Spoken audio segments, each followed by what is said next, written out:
Good morning folks, and welcome to this channel. Today our tutorial is the continuation of drilling and tapping, but this time we are going to use G90 and G91, and we are going to see what is the difference of using G91 and G90 on our programming, and what is the easiest way if we are going to do at the same operation using G90 and G91. Let's find out.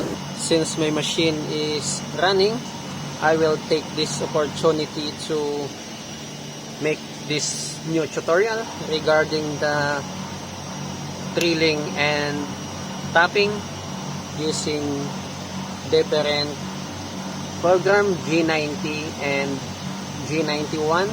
So the G90 guys is absolute positioning, while the G91 is incremental positioning. And I made this very simple drawing as our guide for this tutorial.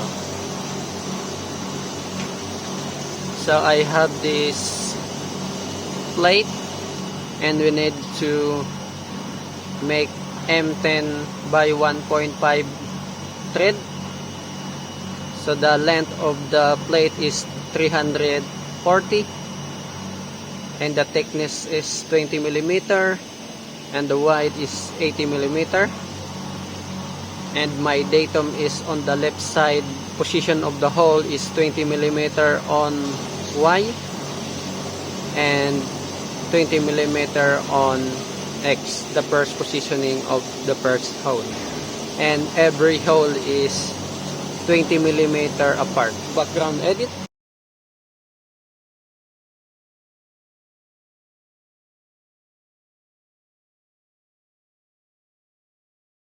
And for this time I am going to use G94 for feet per minute, and when we use the G91 we are going to use the G95, which is feet per rotation. And then fix form again. Tool start. And my tool number is tool number 13 for my spot drill. So I will use this one to N13, tool 13, H13, D13. So I always use diameter D on my program, so that when I run this one in simulation I can see exactly what is the size of my tool. And I will change the name, 16 mm spot drill, alter, and I'm going to use 1000 for my spindle speed.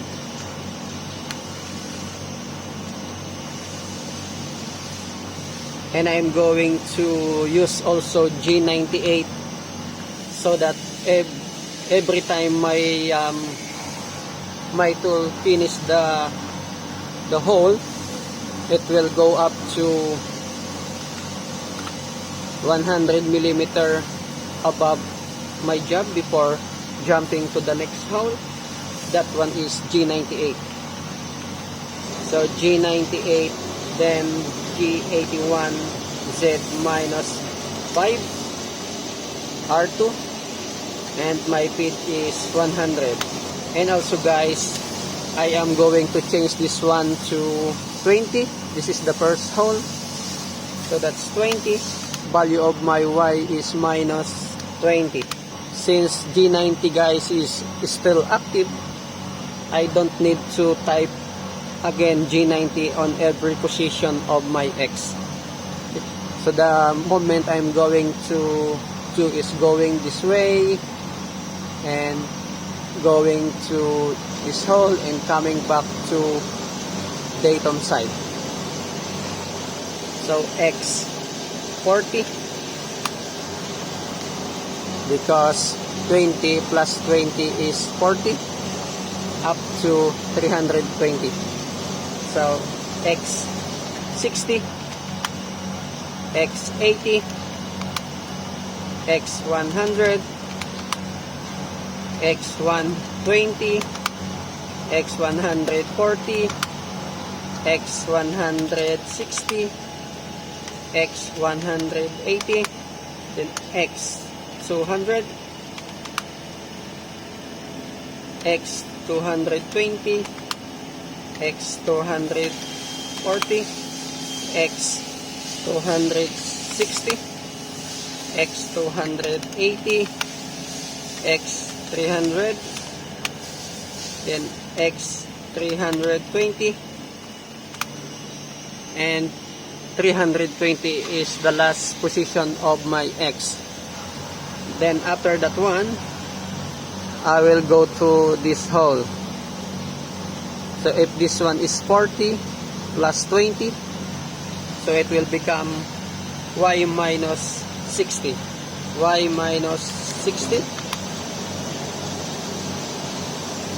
I don't need to put the X320, but if I want, I can do it also because this one is G90. So X320 Y minus 60, that is still the same. And I will go to X300, X280, X260. As you can see guys, lots of programming, lots of inputting the value. It is most likely you are going to make mistake when you use G90 compared to using G91, but I will show it to you later on. X240,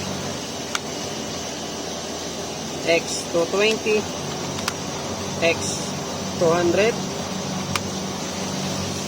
X180, then X160, X140, X120, X100, X80, X60, then X40, X20. So guys, X20 is on this last hole, and I'm going to select again on my fixed form tool end. I have now my spot drilling. I am just going to copy this one to make my drilling copy and paste, and I am going to use tool 79 for my drilling. N79, tool 79, 879, D79, and I am going to change the name 8.5 mm drill. Alter, and also my spindle speed, I'm going to change it. Let's say I'm going to use 25 meters per minute. 25 times 1000, so it's 25,000 divided by 3.14 divide 8.5, it's 936. Alter, and I am going to use G73 at this time, so alter, and I am going to change my Z since the thickness of the plate is 20, and I will allow 4 mil for my drill to pass the bottom of the plate.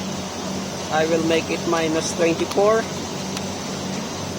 and I will use 3 mm Q or picking dip, and I'm going to use 0.2 feed, so multiply again 936 multiply 0.2, it's 187.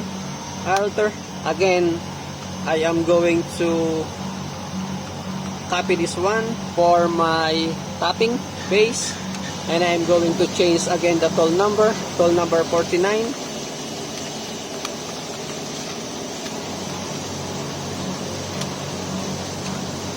change the name, and then by 1.5 say point up or gun nose,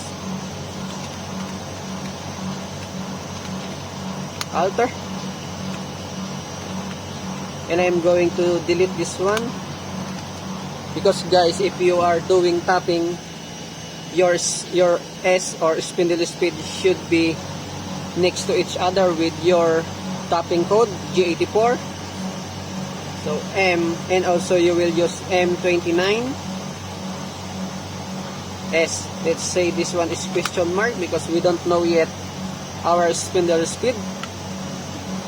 And I am going to use 10 meters per minute times 1000. So 10,000 divide 3.14 divide 10. It's 318. And change this one to G84. And also guys, since I'm going to use this tap from the good thread of my tap, it's roughly 10 millimeter. So I will add 10 millimeter on the thickness of my plate. So it's 20 plus 10 is 30. And I will make this one minus 30 millimeter, so that I have 10 millimeter past the bottom of the plate. Thread is going through. And I will change also my retract to 5 mil and remove the Q. And I am going to get my feed. So it's 318 multiply 1.5. So it's 477 altar. Guys, I have now my, and make this one M30. I have now my drilling and tapping using G90. And later on we are going to run this one in simulation. And let's see if this one is going to work. And also I forgot something guys. We are going to make our blank. Select the start. And select this blank. Rectangular blank figure. And select.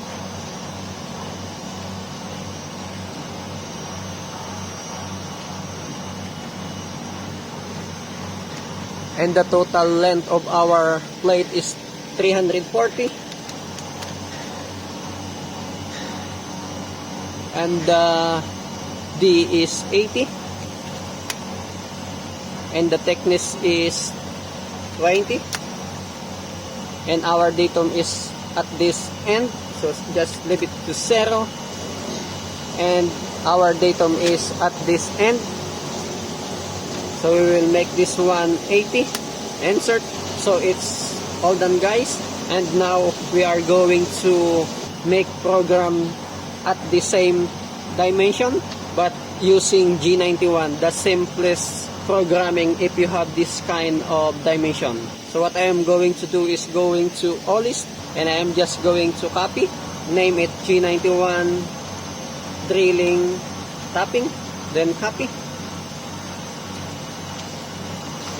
and open the G91 drilling tapping. And now guys, we are going to use G95 on our program, which is the feed per rotation. Change the note. Rotation. Alright. Since guys, we don't need this command, we are just going to delete this one. We are going to delete in all the tools.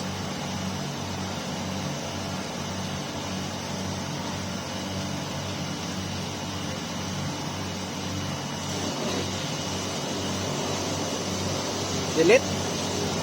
And go back to our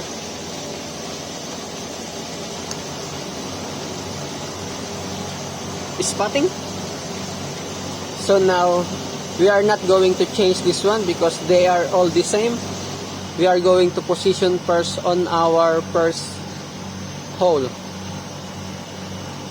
And the next command we will use is G91 X. Since the pitch is 20. And we are going to use the K value. But we need to determine first how many repetition we want, or how many same same pitch that you want the machine to do. So we are now on this point. Then we are going to jump G91 X20. 1, 2, 3, 4, 5, 6, 7, 8, 9, 10, 11, 12, 13, 14, 15. So it's 15. So meaning your machine is going to jump 15 times after your first hole. And my next command, guys, is going to this hole. Why minus 40? Because guys, if you are using G91, the machine will think every stop of the machine and going to the next point is your datum or your origin. That's why only the distance you are going to input from the position to the next, from the current position to the next position you want to jump. That's why I just input minus 40 because it's going down. And after this one, we are going back to the datum, and then X minus 20, K 15. So we are just going to reverse this one. It's just going to minus side of our part, of our current position. And also guys, I forgot, we can just remove that one. That one is not necessary, and I will just copy this one and paste it to the other tools. Copy, and I'm just going to paste it.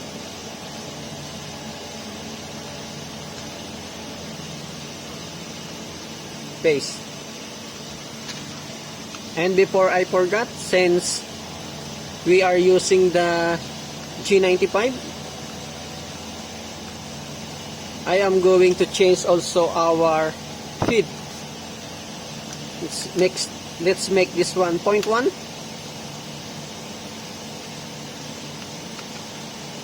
And make this one just 0.2. Because if you forgot to change your feed and you are using G95, you are just going to crash your machine because it's too quick, it's too fast. That's why it is very important, guys, you need to change your feed. And also the good thing about using G95, if you are doing tapping, you don't need to multiply your spindle speed with your pitch, which is 1.5. Now, since we are on G95, we are just going to input the pitch of your tap and you are good. The machine automatically will compute your feed rate, guys. And let's see this one and simulation later on if this programming is going to work. So let's select the simulation and start. So make this one a little bit small. Stop and rewind. Select the process. So guys, this is what we want. So it's now drilling the holes.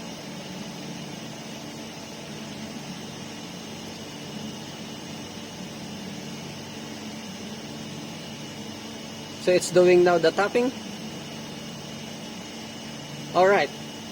So G90, guys, is working. But I will show you the G91 in graphics if they are doing the same thing. With this very simple command, just 3 lines, we are able to drill all those holes, unlike using G90. You need to input so many dimensions on your machine. But using G91, it's very easy. So let's try it again.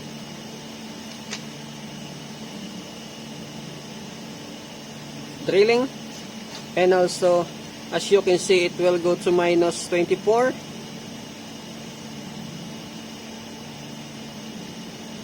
Alright, minus 24. And jump to 100 and move to the next hole.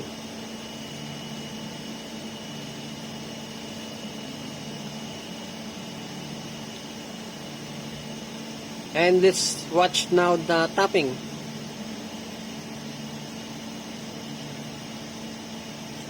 Went to -30 because that's what we set. Move to 5 mil after tapping, and move to 100 mil before jumping to the next position. Process. All done. I will show you another way of programming. We select the G90 program, and I will cut this one.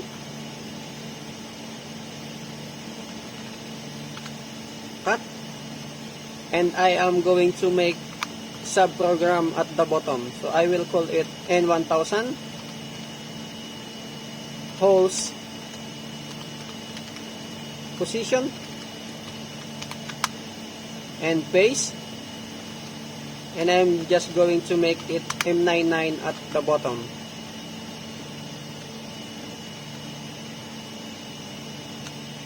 And what I am going to do,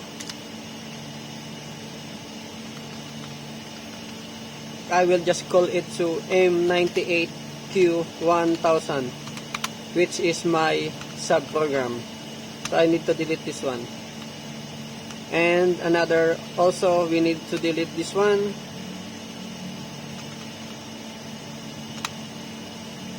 And on our tapping, delete this. And we are just going to copy that one. After the cycle, paste, reset, and try to run it again. Let's see if this one is going to do at the same thing.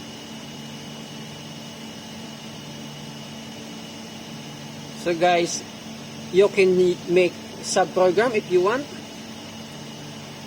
so that the length of your program will get short, and you are very sure that you are not going to make mistake. Alright guys, thank you for watching. So I hope you find this video helpful. Thank you again guys for watching this tutorial video, the drilling and tapping using G90 and G91. And thank you for all the support you are giving to us, to this channel. And if you like this video, could you please give us a thumbs up, and also please consider subscribing to our channel. And I would like to thank all of you guys for making this happen.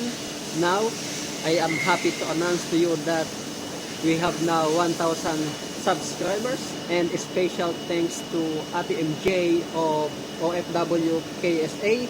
Thank you Ate for making us 1,000 subscribers last week.